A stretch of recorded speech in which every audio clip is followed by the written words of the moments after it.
Bueno, vamos a continuar entonces esta sección donde habla acerca del matrimonio y de los hijos y de los amos y siervos, ¿verdad? También la trata o la escribe Pablo en Colosenses. Hay una sección muy parecida como haciendo eco pues a esta sección. Y aquí la parte interesante a observar, o una de las partes interesantes, es que el tema espiritual o el impacto, sí, el impacto que hace Dios en las personas, o la presencia del Espíritu Santo en una persona, no está disociado, no está separado de la conducta o de la vida regular, pues aquí en familia, en matrimonio, en la casa, sino está ligado, o sea, es consecuencia una cosa de la otra. De hecho, ese es el recordatorio o ese es el mensaje de este texto de la introducción, que dice: a los santos y fieles en Cristo que están en Éfeso, ¿verdad?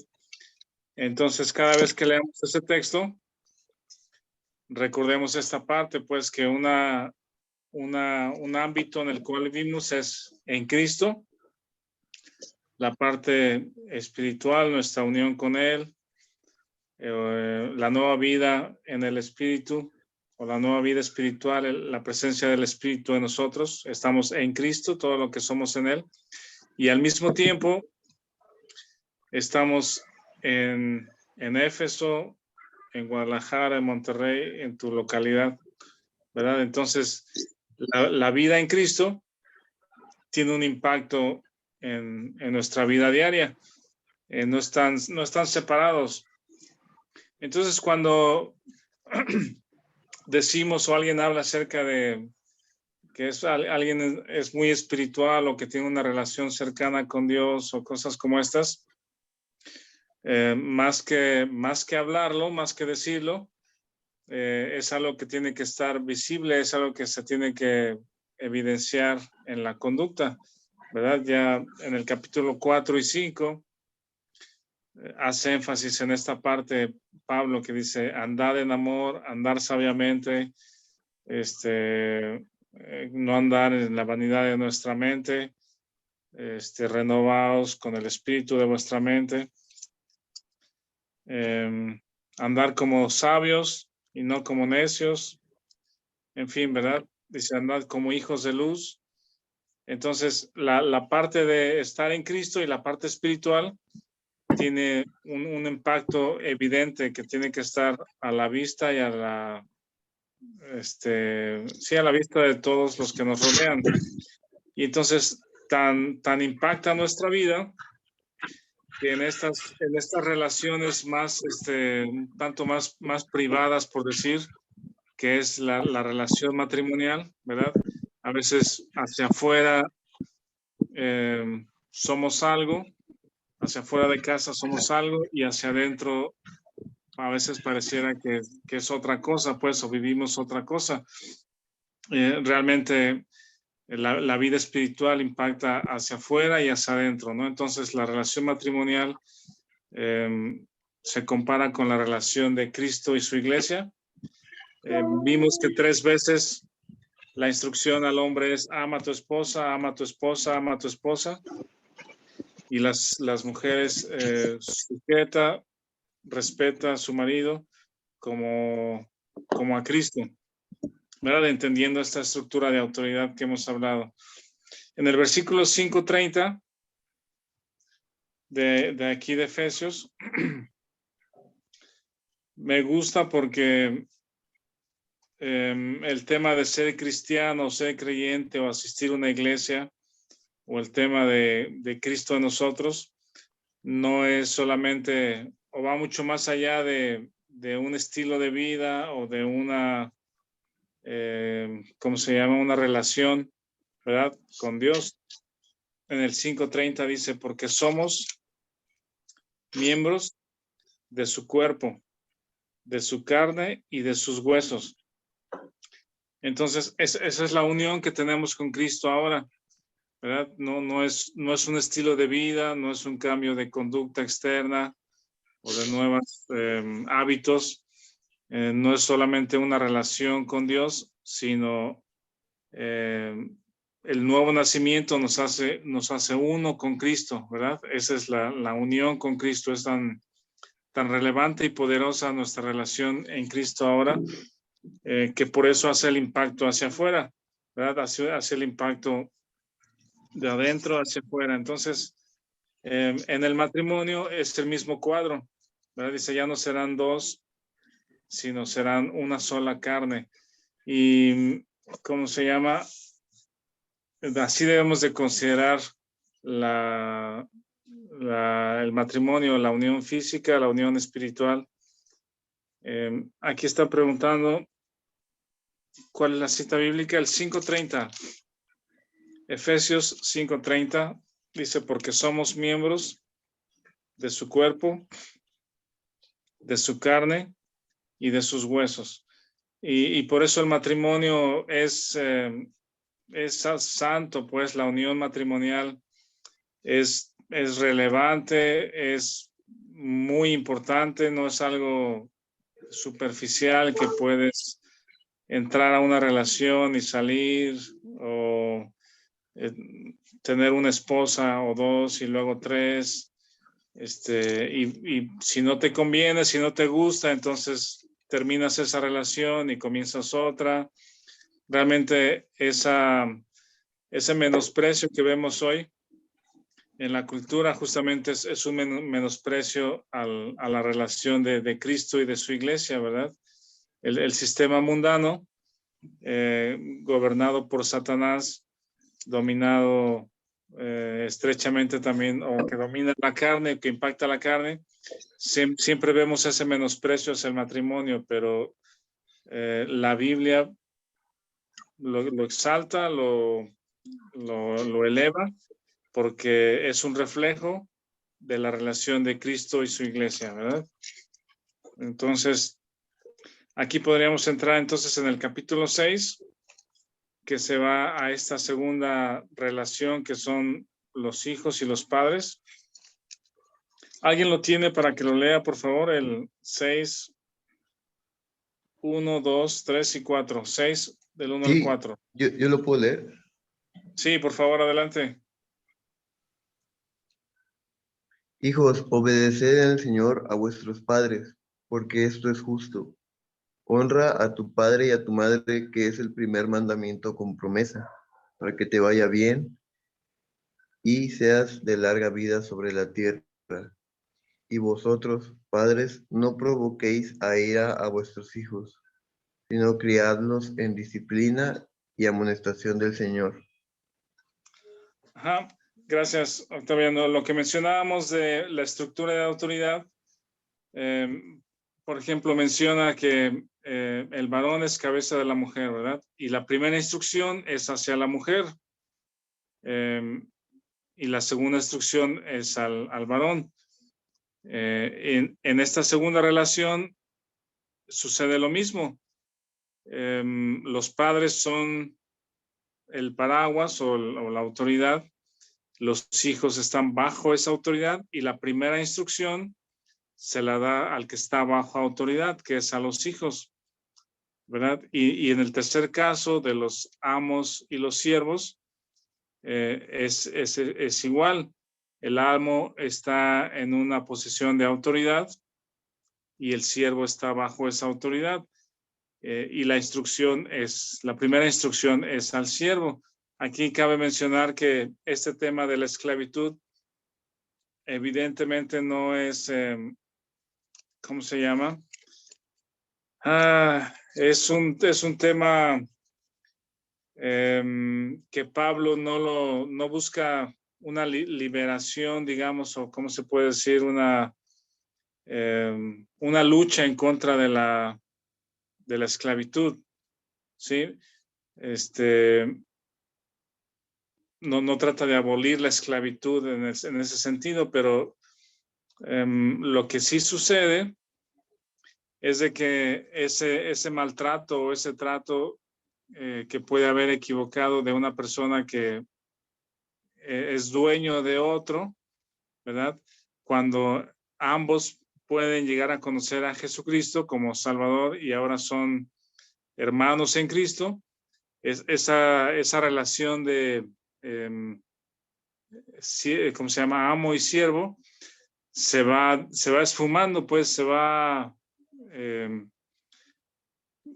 disolviendo, porque ahora son hermanos en Cristo y evidentemente luego se entiende el asunto de que en Cristo somos libres y que ese tema de que una persona posea a otra realmente no es algo que la Biblia apruebe. La Biblia lo menciona como algo que era cultural, está en la cultura, pero siempre la bondad y la persona que es dueño, por ejemplo, de esclavos, eventualmente por haber conocido a Cristo, entiende que esa parte le puede llevar a liberar a esos esclavos, pues a dejarlos libres, así como nosotros somos libres en Cristo. Bueno, ese tema lo podemos platicar más adelante, pero en estas tres relaciones, entonces, esposos, padres e hijos y amos y esclavos, que también podemos ponerlo como en el contexto del trabajo, pues, o jefes en temas de empleo. Esta segunda relación, la primera instrucción es hacia los hijos y la segunda instrucción es a los padres. Entonces, lo que habíamos platicado la otra vez es que regularmente nos enfocamos primero, cuando vemos este tipo de instrucciones, nos enfocamos o nuestra atención está puesta en lo que la otra persona tiene que hacer. Por ejemplo, si somos maridos, ¿sí? El enfoque es, mira, la Biblia dice, esposa, que tú te tienes que someter, ¿verdad? Y los padres hacemos énfasis en hijos. La Biblia dice que ustedes tienen que obedecer. Y lo mismo con amos, ¿no? Los amos, siervos, ustedes tienen que obedecer a los amos. Entonces, la actitud regular o la tendencia es que nos enfocamos en la responsabilidad del otro, ¿verdad? De lo que el otro tiene que hacer o que cumplir. Realmente, en estos casos, tenemos siempre que vernos a nosotros delante del Señor. Él es nuestro Señor, es la cabeza, a Él le damos cuenta y la instrucción, si soy marido, la instrucción en la que tengo que enfocarme es ama a tu esposa, ama a tu esposa, ama a tu esposa, sírvela o susténtala, cuídala como Cristo amó a la iglesia. Y ese tiene que ser mi enfoque, ¿verdad? Y lo mismo, los padres tienen que tener ese enfoque de, dice, no provocar a ira a vuestros hijos. Alguien preguntaba aquí, escribieron algo aquí en el chat.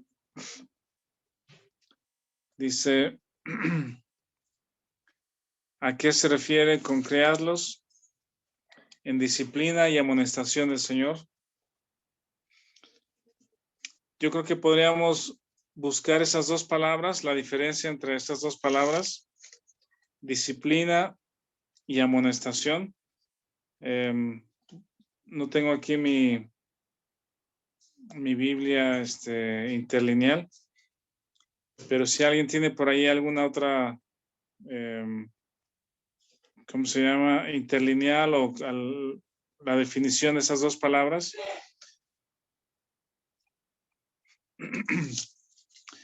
Lo que también hemos comentado respecto a esto es que estas instrucciones, digamos que son muy, muy puntuales y claras. Y si nos vamos, por ejemplo, a Proverbios, ahí encontramos también amplitud o tenemos mucha información respecto a la relación con los padres y los hijos, la sabiduría, adquirir sabiduría, el no ser necio, sino aceptar la reprensión, etcétera, ¿verdad? Y yo creo que también hay varios libros sobre este principio escrito por personas que han tenido experiencia en la crianza de los hijos, de la cual nosotros podemos tomar ventaja, ¿verdad? Siempre ese patrón es bueno observarlo, que hay hermanos o hermanas o familias, matrimonios que ya tienen muchos años de experiencia y en base a su experiencia, a la luz de los principios bíblicos, yo creo que tenemos mucho que aprender, ¿no? Las mujeres adultas o grandes pueden enseñar a las jóvenes, los señores adultos pueden instruir a los jóvenes podemos o pueden pedir consejo de los adultos respecto a cómo criaron a sus hijos y en la práctica entonces podemos tomar consejo de los que ya pasaron por ese camino. A ver, aquí están poniendo los textos. Lo pusieron acá en el chat en el...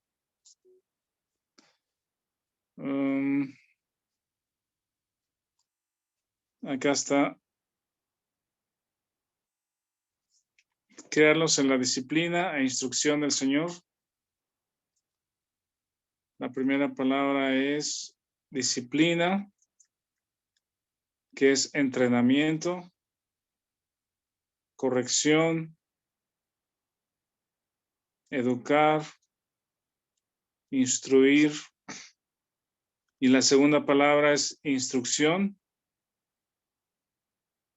Es amonestación, como está traducido acá. Advertencia, enseñanza, advertencia. Gracias, Vic.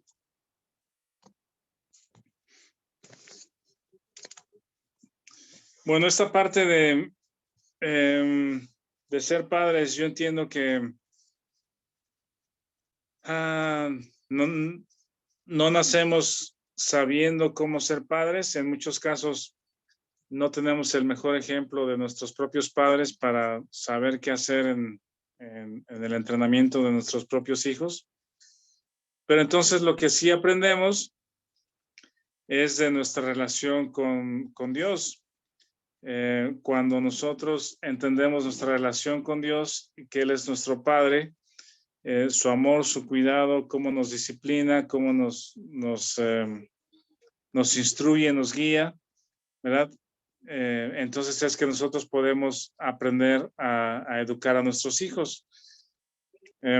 Algo de lo que veíamos allá en Proverbios es de que los padres son el diseño de Dios para instruir a los hijos en sabiduría. En Proverbios leímos, por ejemplo, si quieren buscar para que lo subrayen, está Proverbios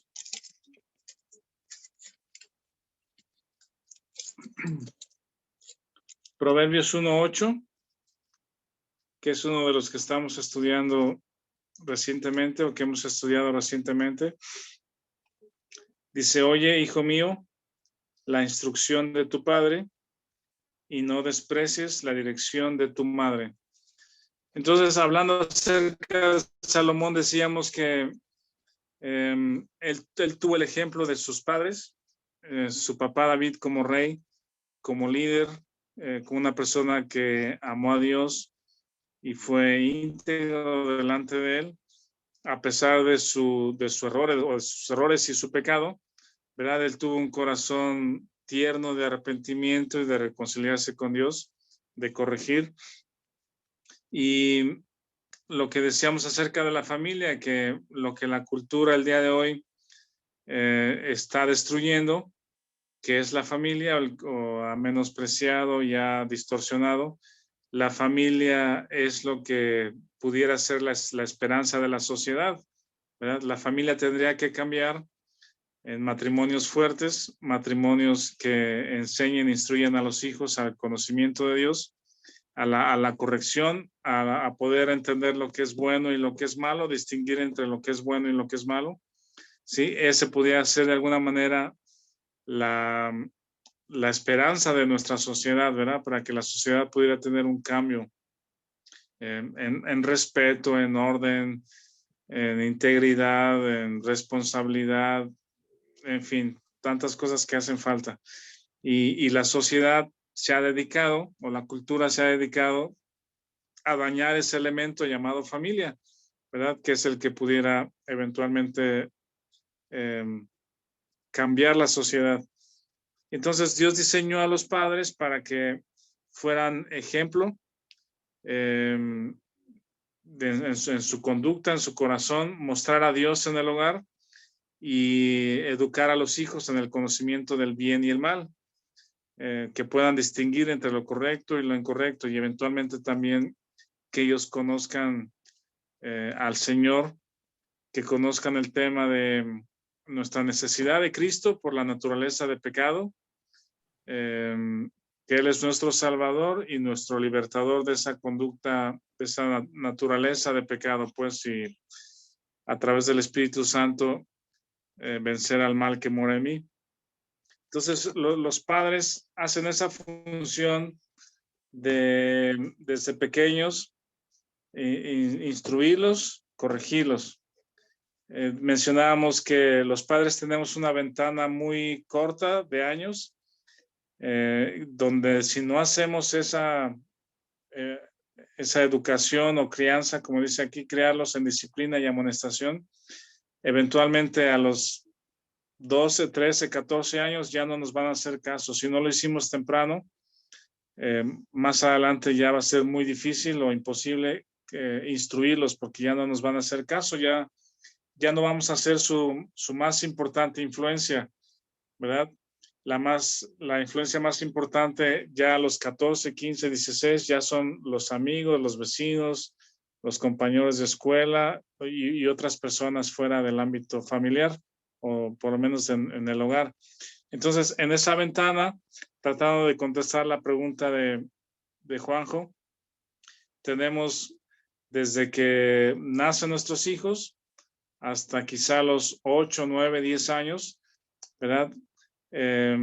Entrenarlos, disciplinarlos para que conozcan lo que es el bien y el mal, que ellos entiendan por medio de la corrección lo que no es bueno hacer, lo que es incorrecto. Ellos tienen que entender lo que es bueno, distinguir entre lo que es bueno y lo que es malo, y los papás tenemos que dejarles claro que si ellos insisten en repetir una conducta incorrecta, la consecuencia es la disciplina, y hay formas de disciplinarlos en amor, no violentándolos, pues, pero que sí sepan que hay una consecuencia. Cuando ellos insisten en ser rebeldes o en ser necios, hay una consecuencia, pues, y eventualmente cuando son un poco más grandes,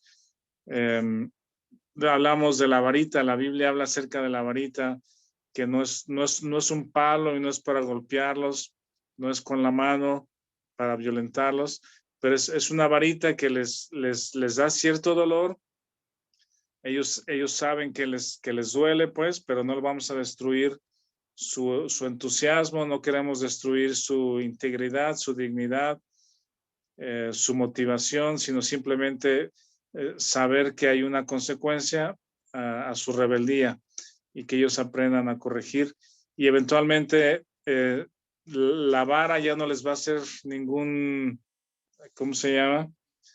Ningún efecto, pero hay cosas que podemos quitarles de privilegios, de ciertos privilegios que les van a doler más que darles con una varita, ¿no? No darles permiso para ciertas cosas que sabemos que les gustan, que quieren, permisos para salir.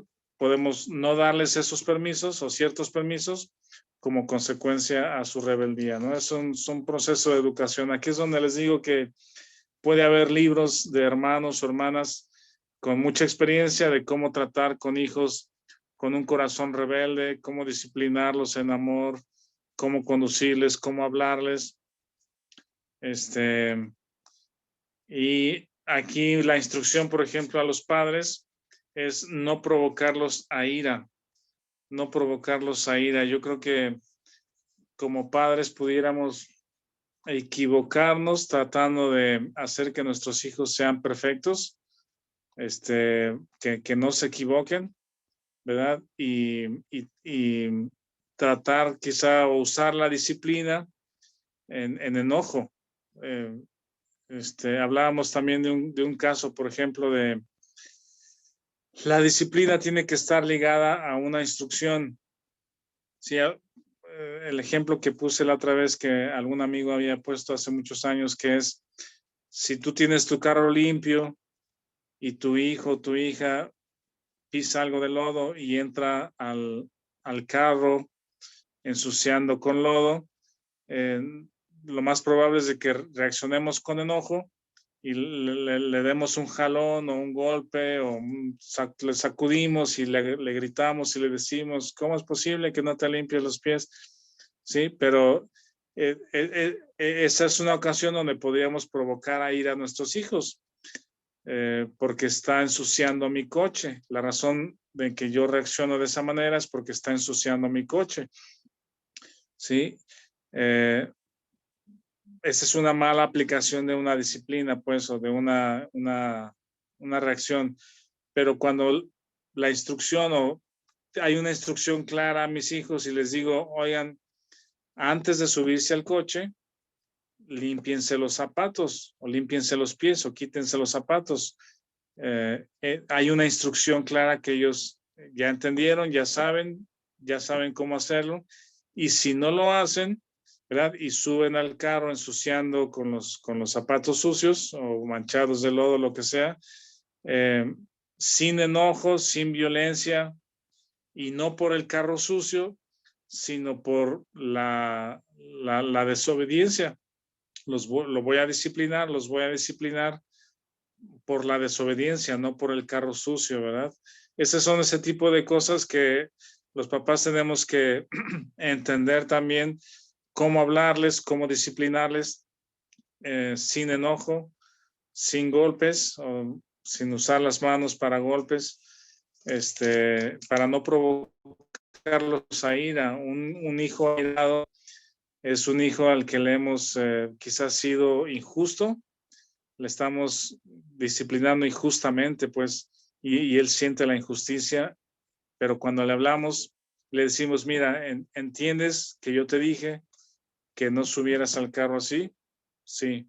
Sabes que te tengo que disciplinar, ¿verdad? La consecuencia, ya la conoces, ya lo hemos hecho muchas veces. Sí. Y entonces procedemos a la disciplina. ¿Alguien tiene alguna observación, algún comentario respecto a esto? Comentarios, observaciones, preguntas. Hay mucho acerca de este tema. Los papás tenemos mucho que aprender. ¿Nadie? No sé si respondí a tu pregunta, Juanjo.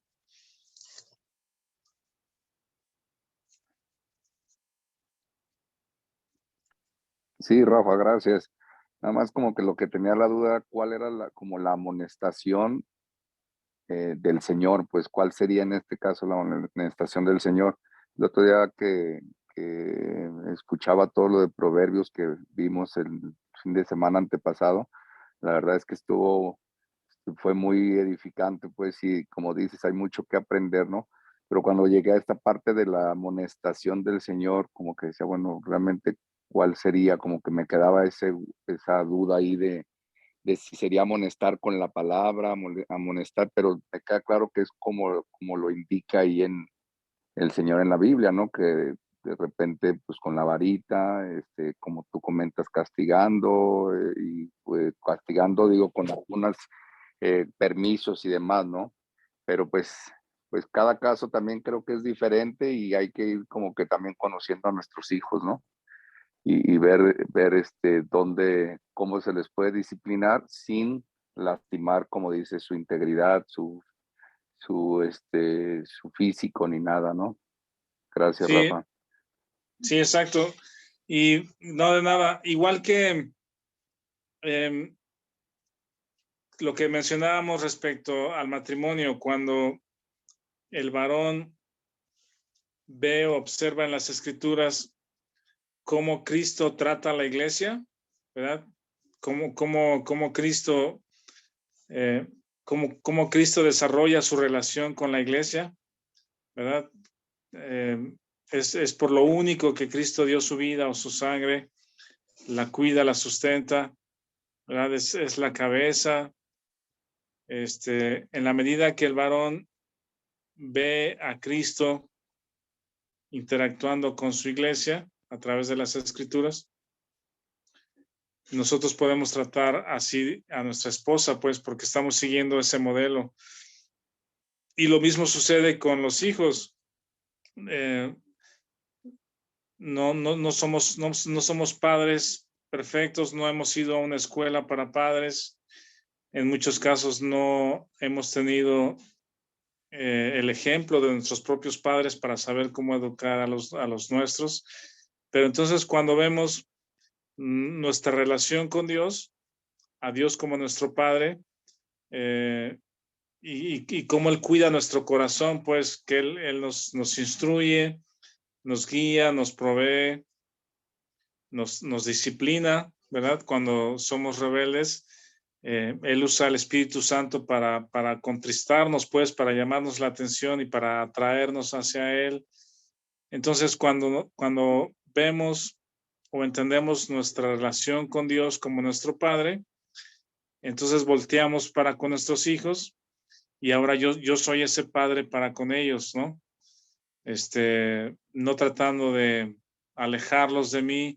De hecho, el otro concepto que mencionamos o la oración o lo que dice un padre en Proverbios es: dame, hijo mío, tu corazón, ¿verdad? Entonces, esa como que es la meta cuando amonestamos o disciplinamos a nuestros hijos. La idea es ganar su corazón, no es alejarlos de nosotros, ¿no? Porque son rebeldes o imperfectos o porque no nos hacen caso, sino al contrario, a través de la disciplina los atraemos hacia nosotros, los amamos. Hay muchos tips o consejos en este tipo de libros que les digo.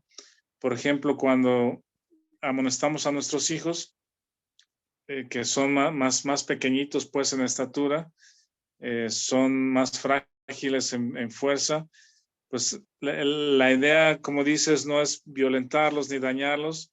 Y una de las cosas que he leído o que dan ahí de consejo es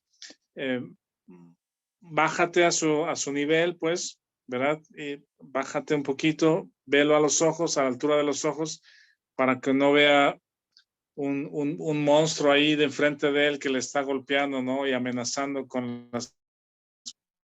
Para eso, los hijos los aleja de nosotros, pero cuando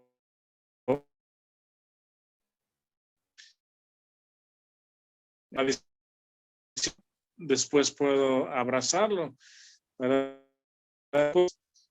Cuando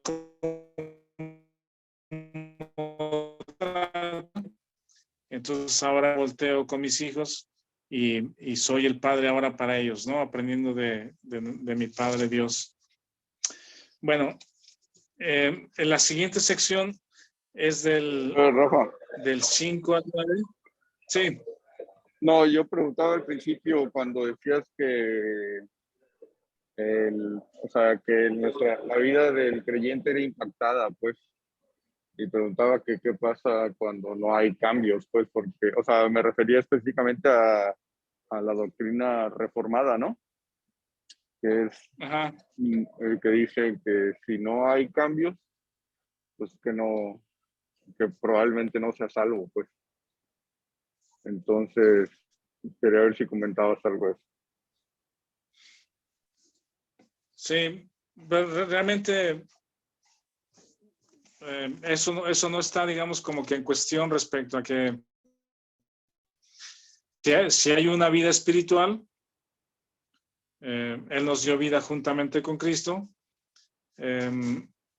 Ese espíritu manifiesta sus frutos. El asunto es que, o sea, sí tiene que haber evidencia. Si no hay evidencia y yo digo, pues yo levanté mi mano o yo invité a Cristo a mi corazón y me gusta la iglesia y ahora creo que soy cristiano, ¿verdad? Pero realmente no hay evidencia de la vida espiritual. una evidencia inicial o básica, digamos, llamarle, pero sí inicial, básica. La realidad es de que si no hay vida espiritual, no hay fruto espiritual, ¿no? El tema pienso que es que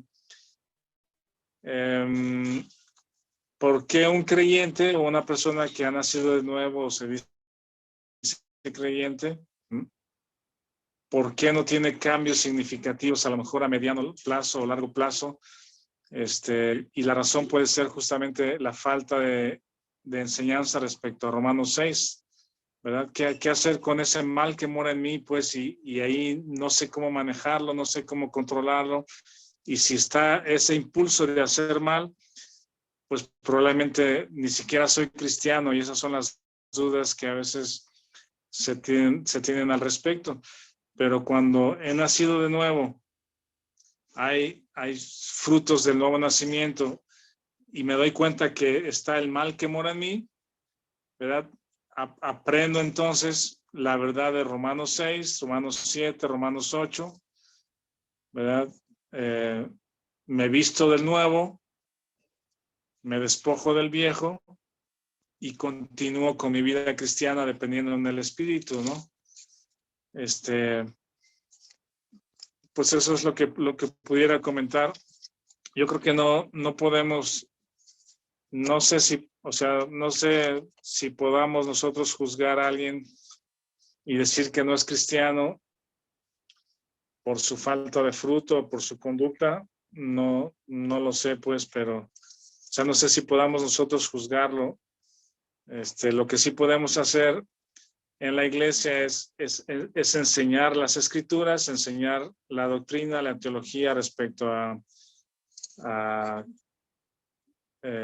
¿cómo se llama? Nuestra muerte juntamente con Cristo, nuestra separación del viejo Adán, nuestra posición en Cristo, lo que somos, como estamos estudiando aquí en Efesios, y permitir que el Espíritu Santo haga su trabajo en nosotros, ¿no? Bueno, no sé si también contesté a la pregunta o es el tema que comentabas, Vic. Sí, gracias. Pues eso, que la naturaleza del pecado que tenemos es por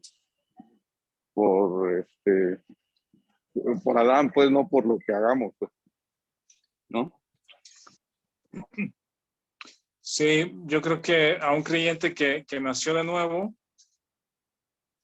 un creyente que nace de nuevo, una persona que nace de nuevo, es como brincar de Romanos 5 y exigirle Romanos 12, ¿no? Es lo que hemos mencionado muchas veces. Romanos 5, justificados pues por la fe, tienes paz con Dios, ya naciste de nuevo y ahora ponte a trabajar para el Señor. Romanos 12, y exigimos que ande en amor, que ore, que predique, que sirva, y creo que ese es un error, porque nos brincamos toda la parte doctrinal de las verdades de crecimiento y el creyente frustrado trata de servir, agradar a Dios y no encuentra la fortaleza para ese fruto nuevo, ¿no? Entonces, yo creo que por eso la importancia de Romanos 5, naces de nuevo. Romanos 6, moriste con Él, preséntate vivo para con Dios. 7 y 8, el Espíritu está en control y ahora el Espíritu Santo produce su fruto. Bueno, la siguiente sección es Efesios 6, del versículo 5 al 9. Si alguien lo quiere leer, por favor. Efesios 6, del 5 al 9. Yo lo leo, Rafa. Sí, Isaac, por favor. Servíos, obedeced a vuestros amos terrenales con temor y temblor, con sencillez de vuestro corazón como a Cristo, no sirviendo al ojo como los que quieren agradar a los hombres, sino como siervos de Cristo, de corazón haciendo la voluntad de Dios, sirviendo de buena voluntad como el Señor y no a los hombres, sabiendo que el bien que cada uno hiciere, ese recibirá del Señor, sea siervo o sea libre. Y vosotros, amos, haced con ellos lo mismo, dejando las amenazas, sabiendo que el Señor de ellos y vuestro está en los cielos, y que para él no hay acepción de personas. Ajá, esta parte, digo, en la actualidad podríamos aplicarlo a la relación laboral, ¿verdad? Una persona que está sobre nosotros como autoridad, un jefe,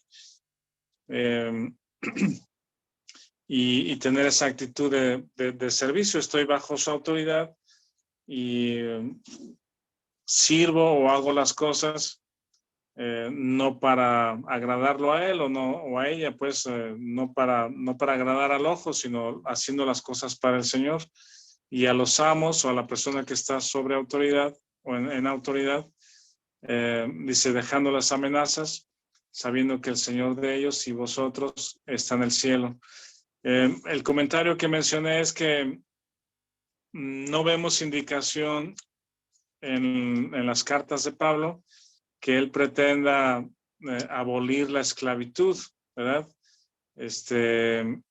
Evidentemente la relación de amo y esclavo era común, ¿verdad? El poder comprar un esclavo para que sea tu siervo o por deudas que tuviera una persona, entonces perder su libertad y ser ahora propiedad de otro individuo. Recuerden que este texto está escrito a la iglesia, entonces en medio de la iglesia es probable y sucedía que hubiese un creyente que tuviese esclavos, ¿verdad?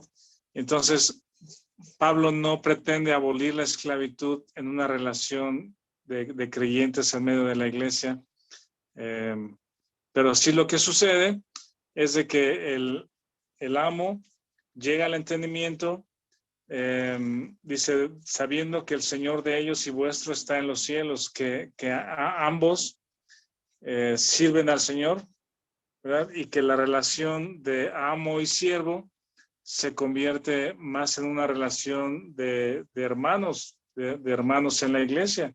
Y yo creo que lo que la esperanza o lo que puede llegar a suceder o podría llegar a suceder es que el hermano por amor, ¿verdad?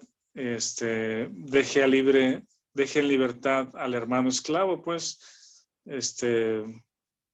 dices, sabiendo que vuestro Señor está en los cielos, el Señor de ambos, y que para Él no hay acepción de personas. ¿Algún comentario, observación, preguntas?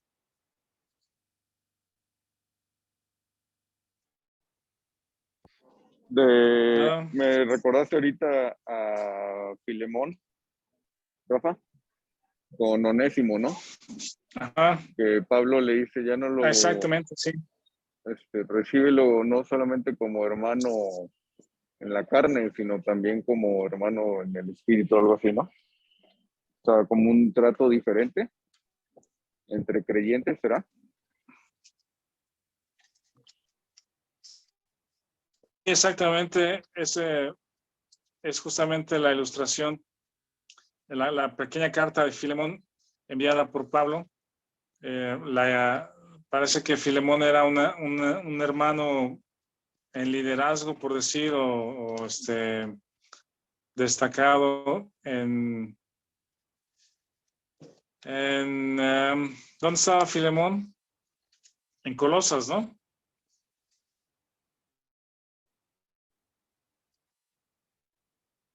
Sí, estaba en Colosas. ¿Alguien recuerda? Ahorita se me fue la...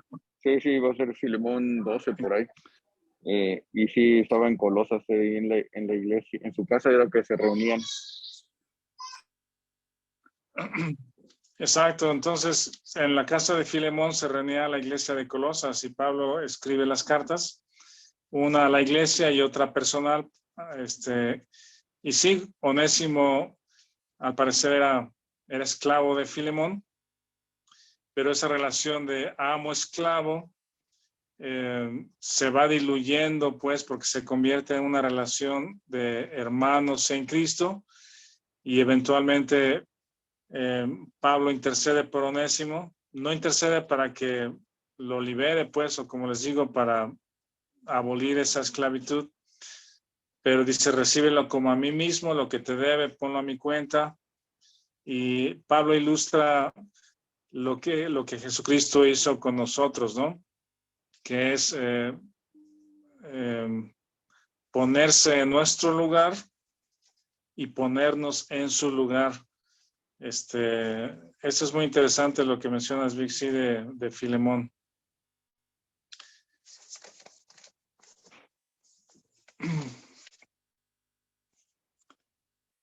Bueno, a partir del versículo 10, ya vamos en la recta final de Efesios. En el versículo 6:10, comparémoslo con el versículo 3:16. ¿Alguien quiere leer los dos versículos, por favor, de ahí en Efesios? 3:16 y 6:10. Aquí tengo Efesios 3:16. Ajá. Dice, para que os dé conforme a las riquezas de su gloria el ser fortalecidos con poder en el hombre interior por su espíritu. Ajá. Este versículo es previo al inicio del capítulo 4, ¿verdad? Donde empiezan las instrucciones y el andar. Entonces, nuestro andar o nuestra conducta tiene esta fuente, fortalecidos con poder en el hombre interior por su espíritu, ¿verdad? La fuerza o el impulso o la capacidad para llevar a cabo es del espíritu, ¿sí? Y luego el 6:10, Pablo retoma ese pensamiento. ¿Alguien lo lee, por favor? Por lo demás, hermanos, fortaleceos en el Señor y en el poder de su fuerza. Ajá. Es decir, recuerden, es algo que tenemos que tener aquí bien presente, pues, ¿verdad? Si he de anhelar o de poder llevar a cabo algún cambio en mi vida, de andar en amor, en sabiduría, en amar a mi esposa, en disciplinar a mis hijos, en ser ejemplo para ellos, en hacer bien mi trabajo, todo lo que vemos aquí que es acción, pues es instrucción y acción. Pablo está bien claro antes del 4 y rumbo al cierre del 6, de dónde proviene esa fortaleza. ¿Sí? Nunca va a provenir de nosotros mismos o de el mal que mora en mí, pues, o de la carne. La carne no quiere ni puede, ¿verdad? Eso está muy claro. Esta conducta o este cambio de pensamiento y de conducta encuentra su fuerza o su impulso en el Espíritu. Fortaleceos en el Señor y en el poder de su fuerza. Son versículos que son claves porque a veces nos perdemos en el tratar de hacer o de cambiar o de vivir una vida piadosa en nuestras propias fuerzas, ¿no? Y ahí encontramos atorones e incapacidad. Entonces Pablo lo deja súper claro que es en el poder de su fuerza. Y luego parecería como que el siguiente cuadro,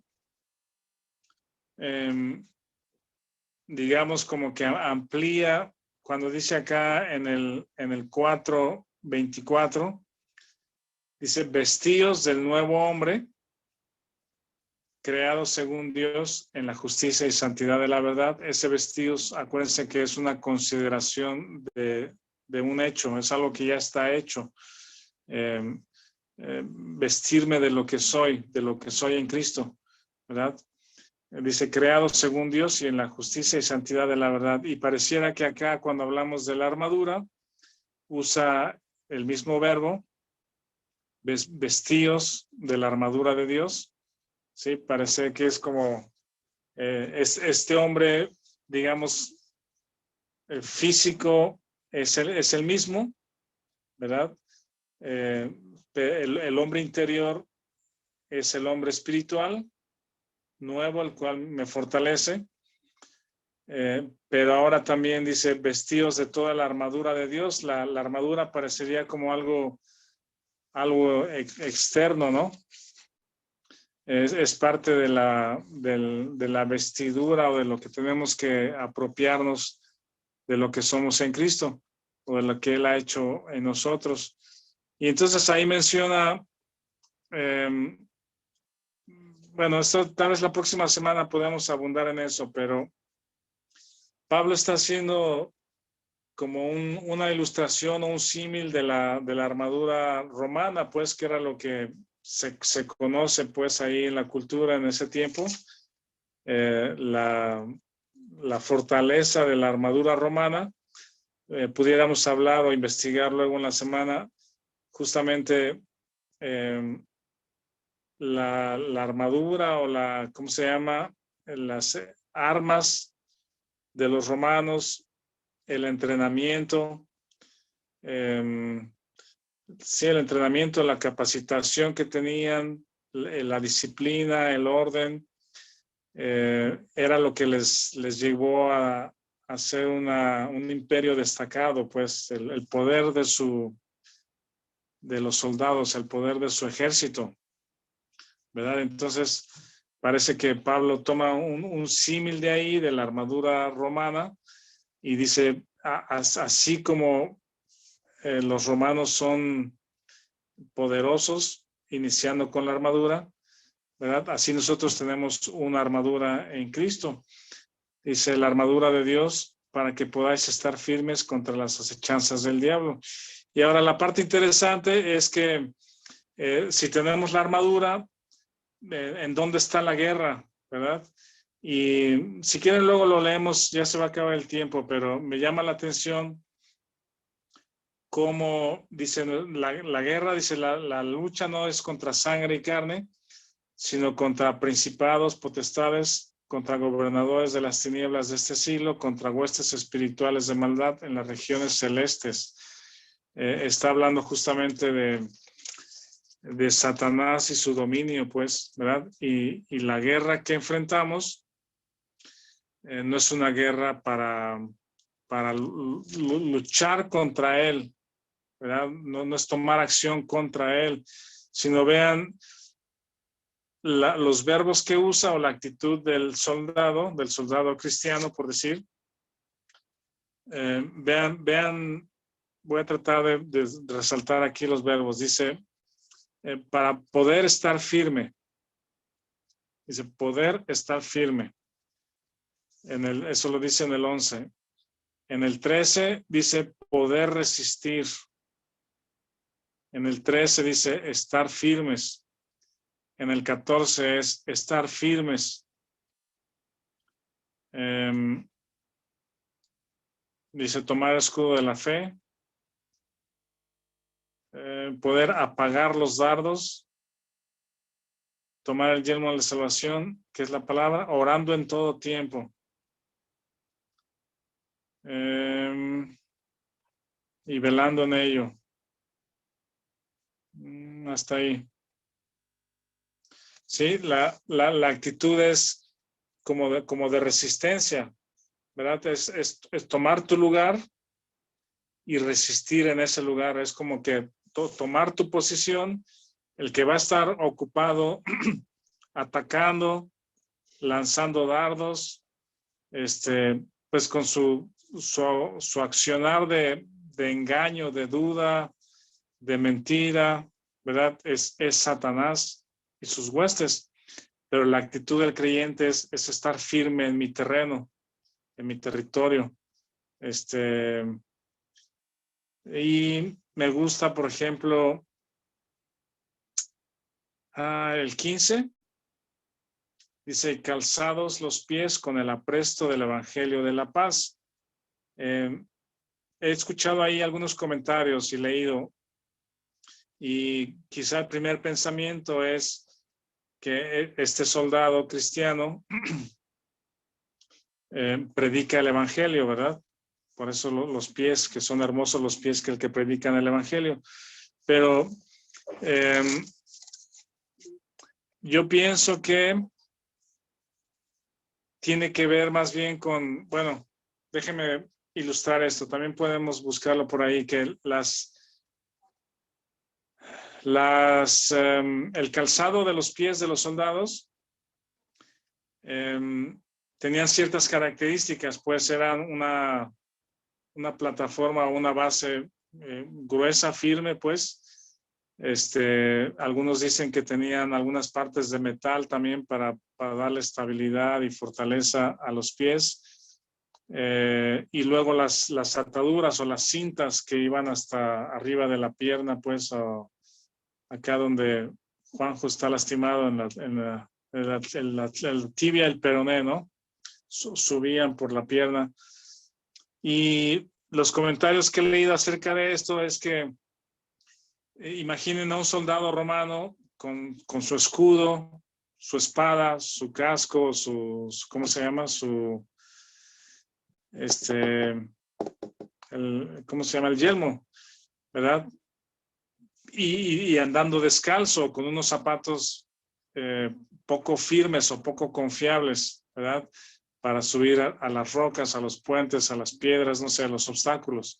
Entonces, lo que leo es que dice, el calzado de los romanos les daba seguridad y confiabilidad, era confiable, les daba confianza para el andar.